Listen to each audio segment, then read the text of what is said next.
नारद जी ने कथा क्यों सुनी की चर्चा हुई, तो वो कहते हैं नारद जी को कथा सुनने का सौभाग्य इसलिए मिल गया क्योंकि एक बार नारद जी पृथ्वी लोक घूमने आए और नारद जी ने सारे तीर्थों की स्थिति को देखा। सारे तीर्थ घूम रही है और सारे तीर्थ घूमते घूमते एक बार नारद जी का अंतिम पड़ाव वापसी का हुआ, तो उसमें हरिक्षेत्र वृंदावन, जहां आप और हम बैठ के कथा श्रवण कर रहे हैं, इस क्षेत्र में आना हुआ।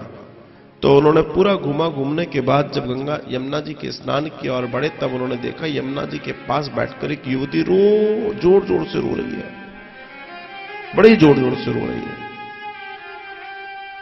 सैकड़ों जन उसकी सेवा में खड़े हैं, उसको शांत करने की चेष्टा कर रहे हैं, लेकिन वो शांत नहीं होती।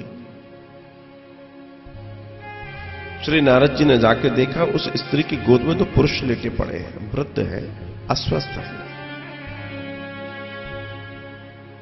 जैसे ही श्री नारद जी को देखा, वो स्त्री प्रसन्न हो गई, नारद जी को प्रणाम कर दिया।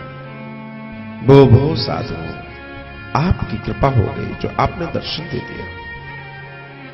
मैं धन्य हूं कि आपका दर्शन पाकर मैं अपने जीवन को सफल बना सकती हूं। आपसे मेरी विनती है, आप मेरे बच्चों को स्वस्थ कर दीजिए। श्री नारद जी ने जैसे ही सुना बच्चों को स्वस्थ कर दीजिए, तो नारद जी ने उनकी ओर देखा तो वो तो वृद्ध थे और वो युवा थी। तो नारद जी पूछते हैं, ये संबंध समझ नहीं आया, क्या कहानी है?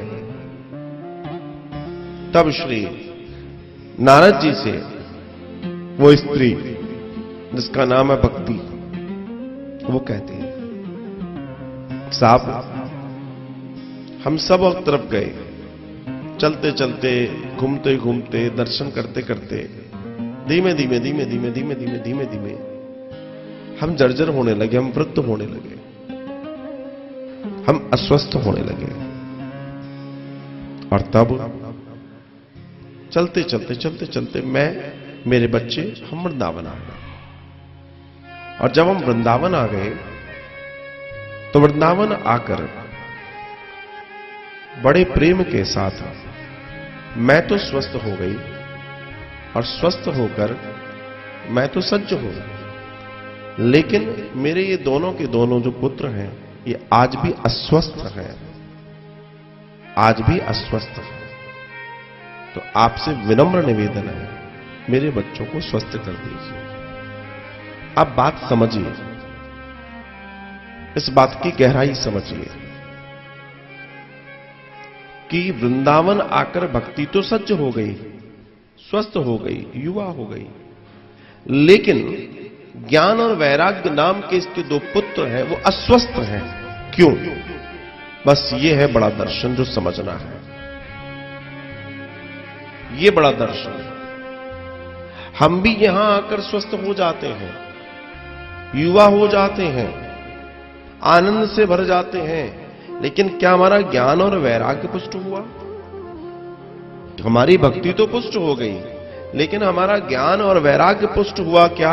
और अगर नहीं हुआ तो उस पर काम करने की आवश्यकता है। अपने ज्ञान और वैराग्य को पुष्ट करने का प्रयास करना होगा। वो ज्ञान जो हमें सही भक्ति मार्ग पर चलाने के लिए सज्ज हो सकता है, वो ज्ञान वो हमारे जीवन को सुंदर बना सकता है, वो ज्ञान जो हमें वैराग्य की ओर ले जा सकता है। अगर आपकी भक्ति के पास ज्ञान नहीं है और उस ज्ञान को आपको वैराग्य की ओर ले जाने की क्षमता नहीं है, तो ध्यान रखना, आपकी भक्ति अपूर्ण है, पूर्ण नहीं है, पूर्ण नहीं है। ये बड़ा ज्ञान है। लोग अगर ये कहें हम भक्त हैं, तो भक्त का मतलब होता है ईश्वर का हो जाना,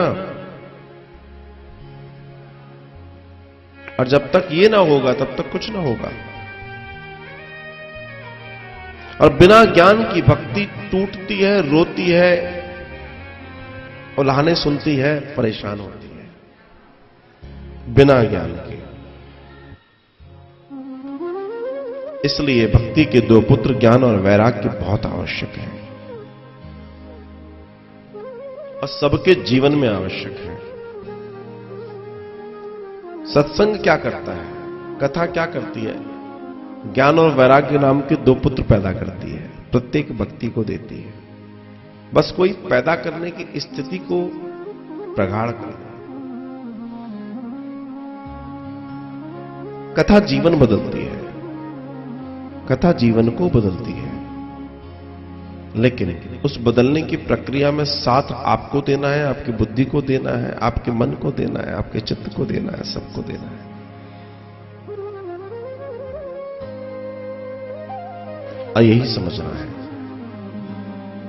रोने लगी भक्ति, मेरे मुझे मालूम है कि संत हैं आप, और संत कहते हैं, कृपा कर देते हैं, और निश्चित मान के चलना कि मुझे आपका दर्शन हुआ है तो मेरी समस्या का समाधान हो जाएगा। आपसे निवेदन है, आप कृपा कर दीजिए। प्रेम से भर गए श्री नारद जी। नारद जी ने कहा चलो हम देखते हैं। तब श्री नारद जी ने उन दोनों बालकों को वेद, पुराण, उपनिषद आदि इत्यादि श्रवण कराए उनके कान में। जब तक नारद जी सुनाते तब तक वो स्वस्थ रहते। जैसे ही नारद जी सुनाना बंद करते, अस्वस्थता आ जाती। ये स्वस्थता अस्वस्थता, स्वस्थता अस्वस्थता, स्वस्थता अस्वस्थता के फेर में श्री नारद जी बहुत दुखी हो गए। नारद जी सोचने लगे आखिर ऐसा क्या है जो मेरे जैसा व्यक्ति जो देवर्षि है वो इस कार्य को नहीं कर पा रहा। नारद जी के मन में बहुत दुखी हो गए, और नारद जी इसी दुख को लेकर उस देवी से कुछ समय की याचना करके मुझे थोड़े समय में आने दो, और वो निकल जाता है बद्रिकायन की ओर। और नारद जी जब बद्रिकायन की ओर निकल जाते हैं तो वहां पहुंचकर वो बहुत मन उदास लेकर भ्रमण कर रहे हैं, और अपनी मन की उदासी के साथ डोलते डोलते श्री नारद जी को दर्शन होते हैं सनत कुमारों के। और सनत कुमार बड़े प्रेम से, बड़े भाव से श्री नारद जी से पूछते हैं, हे नारद जी क्या हुआ, क्या कारण है, क्या स्थिति हो गई, आप इतने दुखी से क्यों दिखते हैं? तब उन्होंने बड़े प्रेम से कहा, अब पूरी कहानी सुना दी कि ये घटना घटी। तब श्री नारद जी को सनत कुमारों ने बड़ी सुंदर बात कही, और उन्होंने कहा, मैं आपको एक बात बताना चाहता हूं। अब कलयुग आ गया है, और अब कलयुग का जो श्रेष्ठ कर्म सत्कर्म है उसको किए बिना उन बालकों को पुष्टि नहीं मिल सकती, उन बालकों का कल्याण नहीं हो सकता। देखिए बड़ी सावधानी से समझने वाली बात है ये। देवर्षि नारद के ऊपर भी कलयुग का प्रभाव पड़ा, तो हम और आपके बचने की संभावना कितनी है थोड़ा सा समझ के चलिएगा, संभल कर चलिएगा। बहुत समझकर और संभल कर चलने का विषय है ये, बहुत, थोड़ा बहुत नहीं, बहुत। देवर्षि नारद भी कलयुग के फेर में आ गए, और तब उनके द्वारा वेद, पुराण, उपनिषद आदि इत्यादि कुछ काम ना कर पाए। जब तब उन्होंने कहा क्या करूं, मुझे समझ नहीं आ रहा। बोला अब आपको वही करना चाहिए था जो आपने श्री वेदव्यास जी को कहा था करने के लिए। बोला मैंने क्या कहा था, मुझे याद नहीं। तब सनत कुमारों ने कहा कि आपने वेदव्यास जी को श्रीमद् भागवतम कथा रचना करने के लिए बोला था। बोला बात तो सही है। तब उन्होंने कहा कि इस कलयुग में प्रत्येक जीव के कल्याण के लिए अब सिर्फ और सिर्फ श्रीमद् भागवत कथा का ही आश्रय जरूरी है।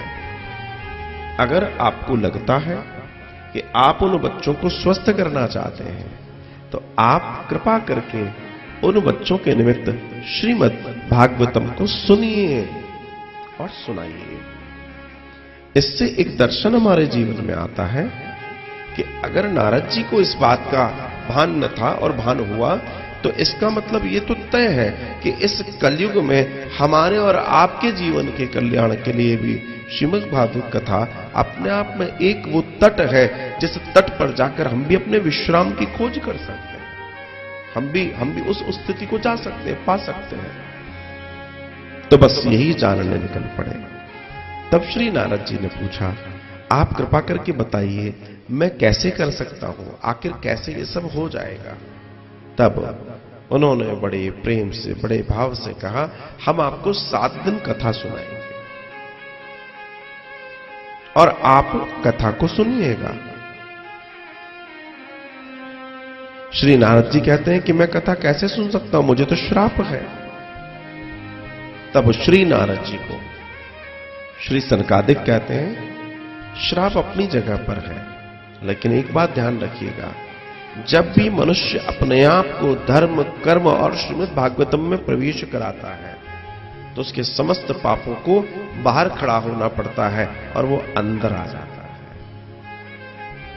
क्योंकि पाप भी श्रीमद् भागवत कथा का सामना नहीं कर पाते, ठहरते ही नहीं है।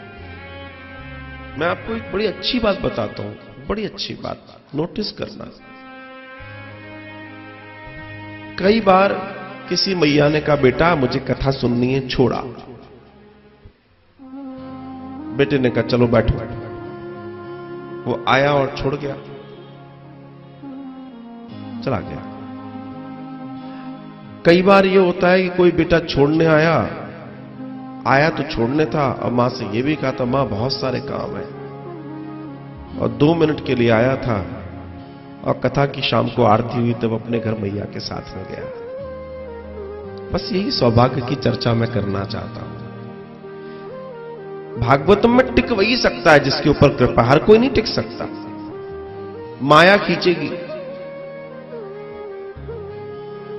तुम्हें ये करना है, हमें जल्दी जाना, हमको ये करना, अरे हमारी नौकरी छूट रही है, हमारा व्यापार छूट रहा है, हमारा ये छूट रहा है, वो छूट रहा है। ये सब पाप कर्म है जो भागवतम के आगे नहीं ठहर पाते, जो बड़ी सच्चाई है। लेकिन जिनसे भगवत प्रेम जागृत हो जाता है मेरे गोविंद को, वो मेरे गोविंद भागवतम में खींच खींच के लोगों को न जाने कहां कहां से लाके बिठा देते हैं। तू बैठ, मैं तेरे कल्याण की बात करना चाहता हूं।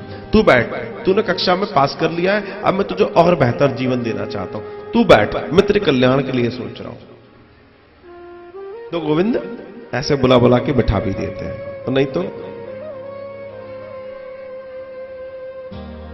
और यही दर्शन है, यही जानने का विषय है, यही गोविंद की कृपा है। बस इतना जानना है, और जो ये जान गए तो सब प्राप्त हो जाएगा। नारद पूछने लगे कि क्या हुआ, कैसे हुआ। तो पूरी कथा को सुनाने के लिए उन्होंने कहा कि कुछ नहीं, यहां नहीं बताएंगे, तुम पहुंचो आनंद तट पर। यह स्थान हरिद्वार क्षेत्र में आता है। कहां? बद्री नारायण। वहां से बोला तुम वहां पहुंचो, और वहां पहुंच के एक स्थान बताया, उस जगह पर पहुंचना, और वहां तुम बस तैयारी करो, वहां बड़े सारे ऋषि मुनि मिल जाएंगे। नारद जी पहुंचे और तैयारी की तो वहां तो ढेर लग गया, न जाने कौन कौन सी गुफाओं, कंदराओं से, कहां वृक्षों से जो वृक्ष बन के खड़े थे वो परिवर्तित हो गए, न जाने क्या क्या स्थिति हो गई।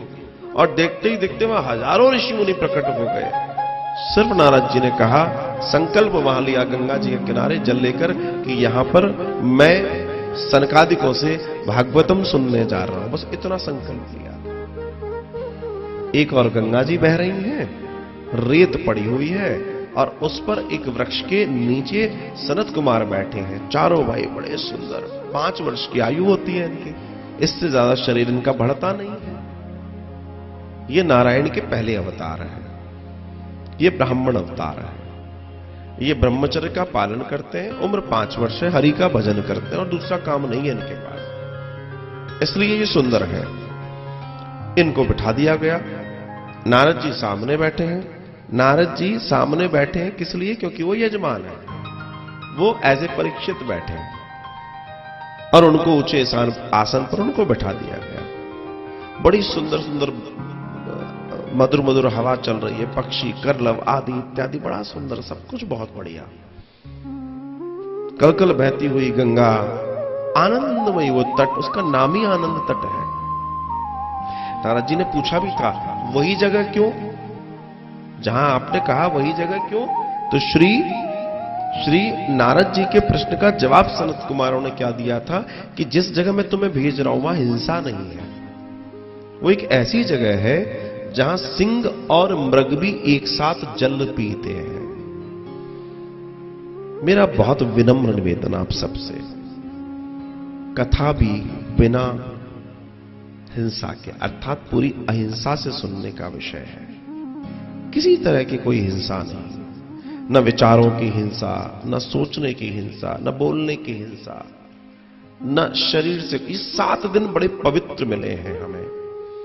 सो वेरी केयरफुली, बहुत केयरफुल होकर अपने जीवन के ये 7 दिन सिर्फ और सिर्फ नारायण के सुंदर कर कमलों में छोड़ दो। वो अपने आप देख लेंगे क्या करना है, अपने आप देखेंगे। श्री नारद जी कथा श्रवण करने बैठते हैं और सारी कथा सुनने के बाद बड़े आनंद के साथ श्री नारद जी ने एक बात बोली थी। हालांकि अभी तो बहुत सारा दर्शन बाकी है, पर एक बात बोली थी वो पहले बोलना चाहता हूं। नारद जी ने कहा था, यत् फलम नास्ति तपसा न योगेन समाधिना तत्फलम लभते सम्यक कलौ केशव कीर्तनाम।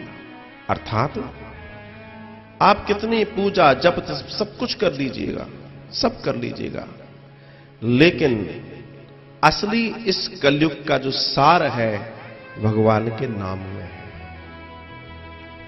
जितना ले सकते हैं, जितना ले सकते हैं भगवान का नाम लीजिए।